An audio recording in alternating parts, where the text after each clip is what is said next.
मित्रों, जय हिंद, जय भारत। कक्षा 12वीं अनिवार्य हिंदी एक चैप्टर है यात्रा वृत्तांत। तो उस यात्रा वृत्तांत को लेकर के आज आपके समक्ष हाजिर हूँ।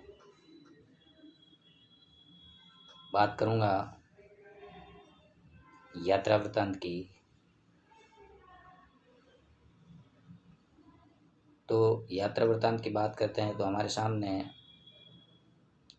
अनेकों लेखकों के यात्रा वृत्तांत सामने आए होंगे। कभी आपने नवमी में तरुण विजय का यात्रा वृत्तांत पढ़ा होगा, तिब्बत की यात्रा, मानसरोवर की यात्रा। राहुल सांकृत्यायन जी का यात्रा वृत्तांत भी पढ़ा होगा आपने, लासा की ओर। फिर आपने, जब 10वीं की बात करता हूँ तो आपने एक यात्रा वृत्तांत पढ़ा होगा मोहन राकेश का आखिरी चट्टान तक। फिर 11वीं की बात करता हूँ तो आपने 11वीं में एक और चैप्टर पढ़ा है यात्रा वृत्तांत के रूप में, मेरी कश्मीर यात्रा, गणपति चंद्र भंडारी जी की। तो इस प्रकार आपके शिक्षण के अंदर 12वीं के पाठ्यक्रम के अंदर अनेकों विधाओं को जगह दी है, जिसमें कभी इस उपपुस्तिका के अंदर जो पीयूष प्रभा नाम की उपपुस्तिका है उसके अंदर आपको कहानी दी होगी, फिर जीवनी का अंश दिया होगा जो आत्मकथा के रूप में आपने पढ़ा होगा। गांधी जी को आत्मकथा अंश के अंश भी आपने गांधी जी के पढ़े हैं। फिर आपने उपन्यास के अंश मानस का हंस अमृतलाल नागर साहब का पढ़ा है। और फिर आपके ये जो चैप्टर हैं यात्रा वृत्तांत, इस यात्रा वृत्तांत के बाद का जो चैप्टर है वो जीवनी है।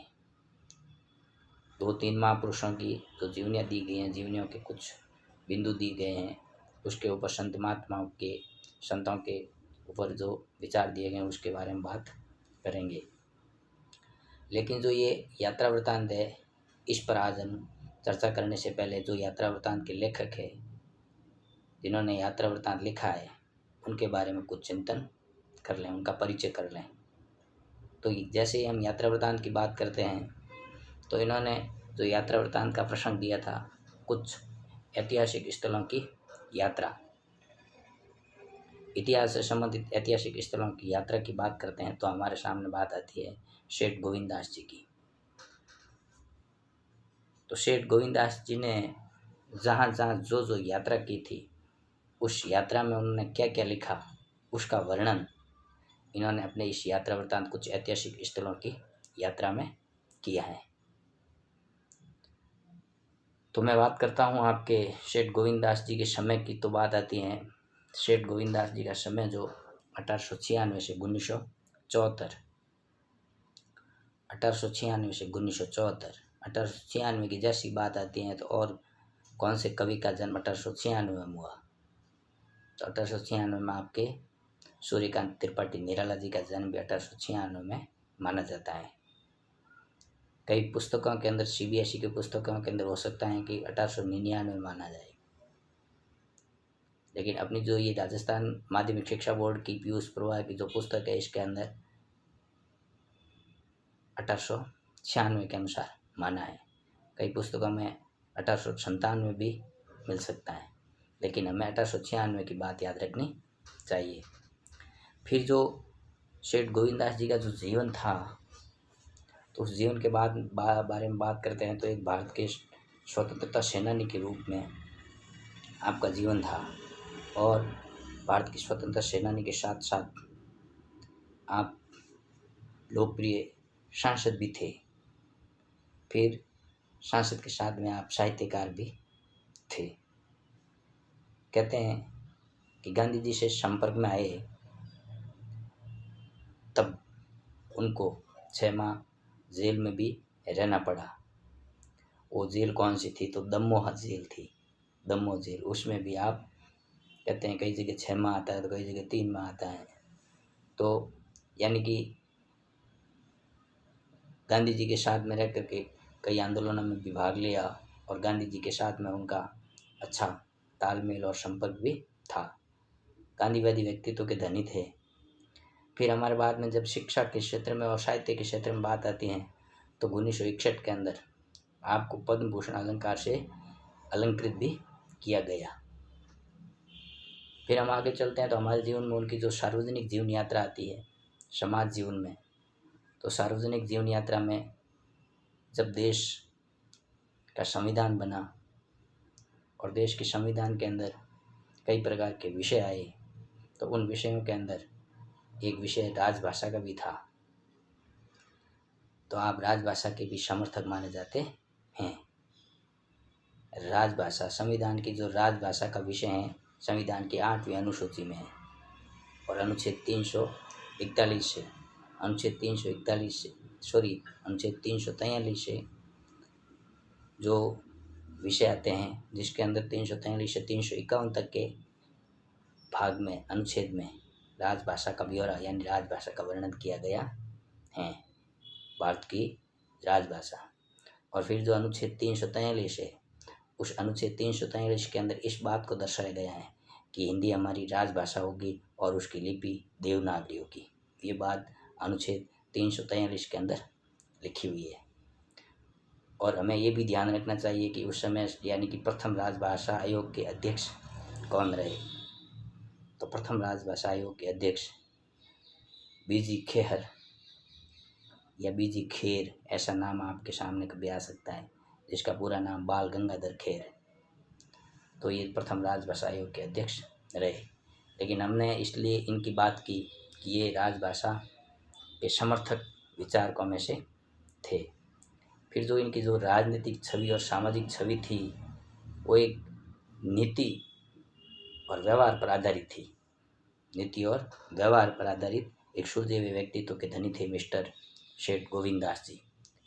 सेवाभावी व्यक्तियों में भी जब बात करते हैं हम, जब सांसद थे तो इसका मतलब सेवाभावी तो थे ही होंगे, इसीलिए तो जनता ने उनको सांसद बनाया यानी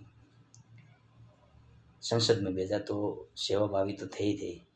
और फिर स्वतंत्रता सेनानी थे, तो इस रूप में भी उनको हमने उनके राजनीतिक जीवन में भी देखा। एक अच्छे राजनीतिज्ञ थे, एक अच्छे भारतीय संस्कृति के विश्लेषक थे, भारतीय संस्कृति के चिंतक थे, भारतीय संस्कृति के विचारों से ओतप्रोत यानी संस्कृति के प्रति अनन्य भक्ति थी उनकी, भारतीय संस्कृति के प्रति। गांधी जी के साथ में रहे होंगे, पंडित नेहरू जी के साथ में भी रहे होंगे, लेकिन भारतीय संस्कृति के अनन्य भक्त के रूप में आपकी पहचान यानी सेठ गोविंददास जी की। तो उनकी जो बचपन की यानी प्रारंभिक शिक्षा यानी जबलपुर से उन्होंने शिक्षा प्रारंभ की। और फिर कहते हैं कि जो रानी दुर्गावती कॉलेज है, रानी दुर्गावती कॉलेज, वहाँ से आपने यानी हायर एजुकेशन की शिक्षा प्राप्त की। उसके पश्चात आपको राजनेता के रूप में समाज जीवन में, फिर लेखक के रूप में और गांधी जी के नज़दीकी लोगों में से देखा जाता है। फिर बात करते हैं कि उनकी जो रचनाएं हैं, उनकी कुछ रचनाएं भी हमारे सामने आती है कि भाई सेठ गोविंददास जी ने यात्रा वृत्तांत लिखा या और भी रचनाएं लिखी। तो सेठ गोविंददास जी ने अन्य रचनाओं का भी लेखन किया, जिसके अंदर हमारे सामने आते हैं कुछ नाटक लिखे, इतिहास से संबंधित, सामाजिक सरोकार से संबंधित कुछ नाटक भी लिखे, जिसके अंदर प्रकाश नाटक जो सामाजिक विचारों की भूमिका अदा करता है। फिर इन्होंने एक नाटक लिखा था कर्तव्य, जो पूरा कथाओं पर आधारित लिखा, पौराणिक कथाओं पर आधारित लिखा, जिसका नाम था आपके कर्तव्य। फिर बात आती है एक नवरस नाम का जो नाटक लिखा था, नवरस, जो फिलोसॉफी पर आधारित एक नाटक था, यानी फिलोसॉफी यानी दर्शन पर, दार्शनिक विचारों पर आधारित नाटक था। फिर स्पर्धा नाम का भी एक नाटक था जो एकांकी के रूप में पहचाना गया। स्पर्धा नाम का जो नाटक जो एकांकी के रूप में पहचाना गया। इस प्रकार इन्होंने कुछ नाटक लिखे। फिर हम उपन्यास की बात करते हैं तो उपन्यास की बातों के अंदर हमारे सामने इनके 3 उपन्यास आते हैं। कितने उपन्यास आते हैं? 3 उपन्यास। तो चंपावती, कृष्णलता और सोमलता। चंपावती, कृष्णलता और सोमलता, ये 3 उपन्यास इनके लिखे हुए हमारे सामने आते हैं। फिर जो काव्य रचना की, तो काव्य रचना में भी इनका एक जो काव्य भाग मिलता है तो वो आता है वाराणसुर। तो वाराणसुर जो एक, जिसको हम वाणासुर के नाम से भी कई जगह लेखन मिलता है, या वाराणसुर भी कई जगह मिलता है, जो पराभाव से संबंधित एक जो काव्य रचना मिलती है। इस प्रकार हम सेठ गोविंददास जी के विचारों से, सेठ गोविंददास जी का जो जीवन परिचय है उसके बारे में हमने जो जानकारी प्राप्त की है वो हमारी पाठ्य पुस्तक के आधार पर हम और उसको गहन चिंतन करें तो हमारी पुस्तक को भी साथ में देखना चाहिए, ताकि उस पुस्तक में हमारे क्या क्या लिखा हुआ है। तो सेठ गोविंददास जी का जीवन, उनका समय, उनका सामाजिक जीवन, उनका राजनीतिक जीवन, उनका राष्ट्रीय जीवन और उनका साहित्यिक जीवन। मित्रों, वीडियो को पूरा देखिए और लाइक करने के पश्चात उसमें व्यू लिखिए। जय हिंद, जय भारत।